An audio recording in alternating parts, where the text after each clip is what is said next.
The year was 2002. I was a young man who had become detached from a tour group in the midst of the Australian outback. After a few hours, I started to succumb to dehydration. I was envisioning a plodding, labored death in the heart of nowhere. But that didn't happen.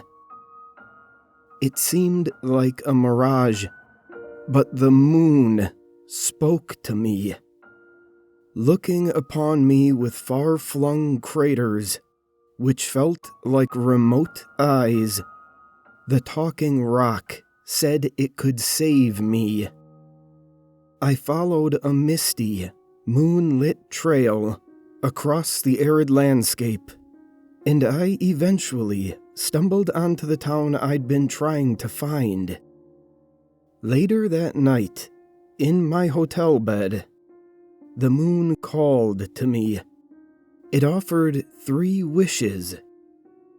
I rushed to the window, confused as to how my replenished body, now fed and watered, could still be hallucinating. And yet, I somehow knew that it was real. I knew the moon had saved me from the desert. What do I have to lose by making some wishes to find out?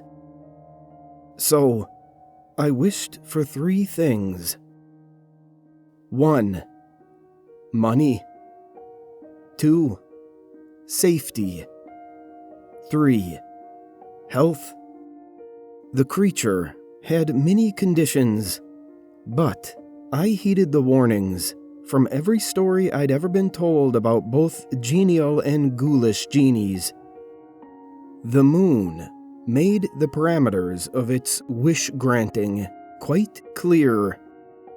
No wishing for more wishes. No wishing for more wish-granters. No wishing for things to give to other people. No wishing for anything that would contradict the laws of your natural realm. The ideal wishes seemed obvious. Money. More money than anyone could ever need. Obviously, I couldn't shower loved ones with wealth. I kept my job to support my family, but I used the riches to support my own needs. There's always a catch with wishing. Becoming the wealthiest man on earth will make me a target. When I realized that, I had the idea for my second wish. Safety. I was not asking for security beyond the laws of nature. I simply wanted assurance that my financial safety net, if it were ever discovered, would be protected. But what about security against the passage of time? I can't wish for immortality, but I can employ the world's greatest doctors, of course, but that's not enough. Health. I specified to the moon that I was simply talking about safeguards which would abide by the laws of nature. For example, if I had a genetic proclivity towards developing certain diseases, either physical or mental, perhaps the moon could simply conjure a cure for every ailment that could ever face a human being. The rock conceded that even if there were no current cure for certain illnesses, it could provide a solution for every health problem that might befall a human being. The moon couldn't make me live forever, but it could ensure that I live for an absurdly long time. I thought I'd covered all of the bases. I truly believed I'd outsmarted some sort of deity. I was a fool. I never should have made any wishes.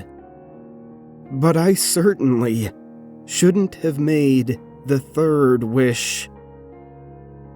20 years after my Australian encounter, my wealthy and healthy life took a sour turn. The moon ensured that there would always be a cure in place for any ailment I would face. It had abolished my mental illness thanks to a wondrous pill that I wasn't permitted to share with others. So, this November, I wasn't fazed when my doctor gave me a harrowing diagnosis. Congestive heart failure. The woman tentatively said. Not to worry, I thought. The wish granter will fix it. It gave me a pill for my mental well-being, and I'm sure it will give me a new heart, too. Perhaps it'll simply grow one for me. I waited. Like a werewolf in a kennel, I howled at the unresponsive moon for attention. Nothing. After weeks without solution, I started to feel consumed by dread. Has it forgotten about me? The wishes were supposed to apply for the rest of my life. Then, one night, the moon arrived. It didn't speak from the sky this time. It spoke from the darkness of my house. A floorboard groaned in the far corner of my living room, heart thumping rhythmically against my ribcage. I found myself staring into the depths of my lounge's darkened corner. Something was watching me. The direful creature I hadn't seen for 20 years. It had no eyes or discernible shape, but it had awful white lips, which glowed like a deformed moon in the night sky. Fear gripped me. "It's you," I croaked. "I am sorry." The creature wheezed. "You do not have much time." "There's a waiting list for heart transplants, but I thought you'd have some sort of means of speeding things up," I replied, trembling at the hidden thing in the corner of my room. "Yes, I must grant your desire. It is my only purpose." The moon mouth maliciously whispered. "A wish is a contract. I will find a heart for you." Before the creature evaporated, its white, lifeless lips curled upwards into a malevolent grin. The almost human expression filled me with a feeling of terror which cannot sufficiently translate to words. Suddenly, I realized the dread in my heart was more than dread. "Oh, fuck," I thought, as I clutched my chest. "It's happening." An invisible blade twisted into my heart, and I felt my body seize. Blackness swallowed my surroundings. My vision faded. Just one more time. I remember thinking, "Let me see Wendy and Maisie one more time." When I woke, I was in a hospital room. My chest felt light. It was the healthiest I'd felt in weeks. Wendy was sitting at my bedside, tears flooding her vacant eyes, and a smile was forcefully painted on her pale face.